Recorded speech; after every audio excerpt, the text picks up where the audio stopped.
Does anyone recognise this fella?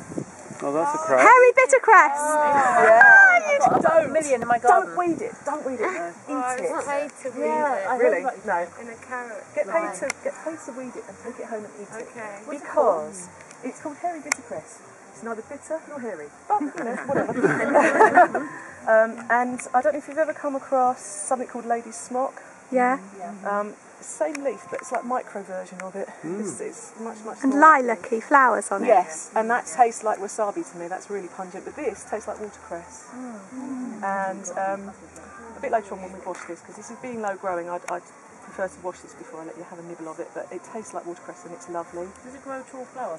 The flower, it depends on the situation. You can get some that will grow really, in a lush, moist situation, will grow really, really big, and it might get to that tall. But generally, it's like this. Does it have a flower in the middle?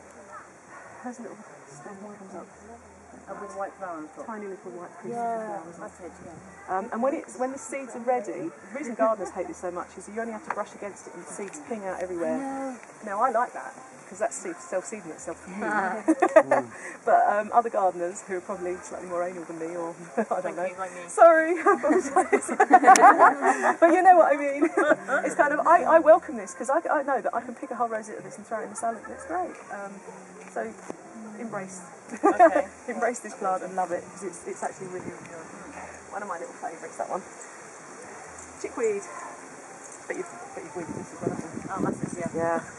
Again, don't weed it to throw in the compost heap. Weed it to eat it because it's lovely. It's fresh and it's green and it's actually very, very good for you. You can use this in so many different ways. You can make soup from it. You can make pesto from it. Yeah, you can make a type of pesto with it. I'm going to use this as the base of a salad. Because it grows so abundantly, when you do find it, it likes moist places, usually under your potatoes and things like that. And I tend to leave it there. And then I'll grab handfuls and use it. Try to get it before it's in flower. And then you don't want it too stringy, because if you can see that, can you see that? There's a string in there. So you don't want it when it's too stringy. What we would do is probably pick this over and take the better of the leaves and the shorter bits and take out some of the longer stringy bits. But that's the basis for your salad because it's quite mild, it's quite bland, so it's the equivalent of iceberg lettuce in a salad mix. So that's your base, and then you can pick some more flavours and needs to chuck in there and add to it. In the spring I put things like hawthorn and all sorts of other stuff in there. So that'll be our salad base, that one. Right, what I'm going to do now Missed out the rocket and the pineapple. the pineapple weed, where is it? Next to the... Oh yeah, there it is. Oh, and the rocket, yeah. Gosh, silly me. Rocket, okay. Wild rocket, is anyone familiar with wild rocket? Yeah. Good stuff. Yeah, bush shade. Wild rocket. I get this growing abundantly in Kent. It seems to sort of, I don't know, you can find one, you find millions and Does it grow wild? Yes, in my area it does. A lot of people cultivate it. Perennial wall rocket. Proper name. It's got a little yellow flower. Perennial wall rocket. Wall. Goes under walls, I presume, originally, when it was first named. Pungent. Great. I love it. I love this with a good, strong cheese. Actually, it's one of my favourite ways to eat this. But again, I use this in the salad. If anyone wants to have a nibble of a bit of that, so I'm reserving this for our salads. Pass that round and have a bit of a chomp. It's the only food I don't like. No? See, that's fine, because, you know, as I say, we all have different palates, and there are things that people go for and other people don't. The shepherd's purse is really nice. Yeah, I tried some from here and I found it really bland, though. Normally it's quite peppery and there's a bit of a Yeah, zing, it's but like it was quite bland. somewhere between cress and rocket. Yeah.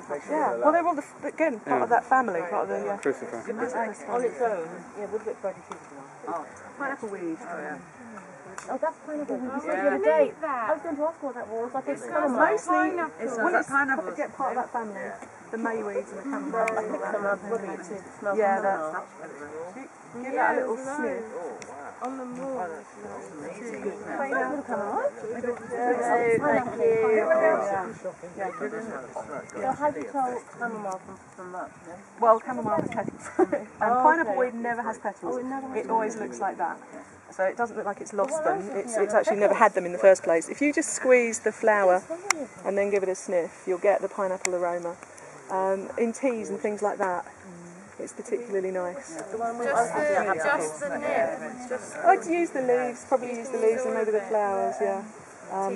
I don't know how well it dries, that one. I don't know whether it keeps its flavour when it dries or not. But,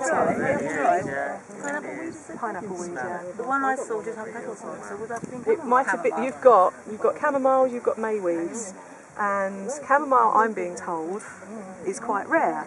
But I have got areas in where I live where I've got lots of it. So I might do have a little bit of because I'm looking for them, but I don't know what you're thinking. Yeah. This is dried chamomile It didn't flower. smell of chamomile. And it has a very distinctive smell. I know. Smell where we saw that guy. Yeah, very strong. And the plants smell. Yes, they will smell exactly like that. So Yeah, that's so one the of ones I your. found must have been. It's probably a mayweed. Carol, is the mayweed quite straggly? Very pineapple. It's a lot taller and the petals are bigger. It's Yes. really hard. You do They need look sometimes like to that, look with petals on. at Yeah. the two together in order to be able to tell the tell. difference.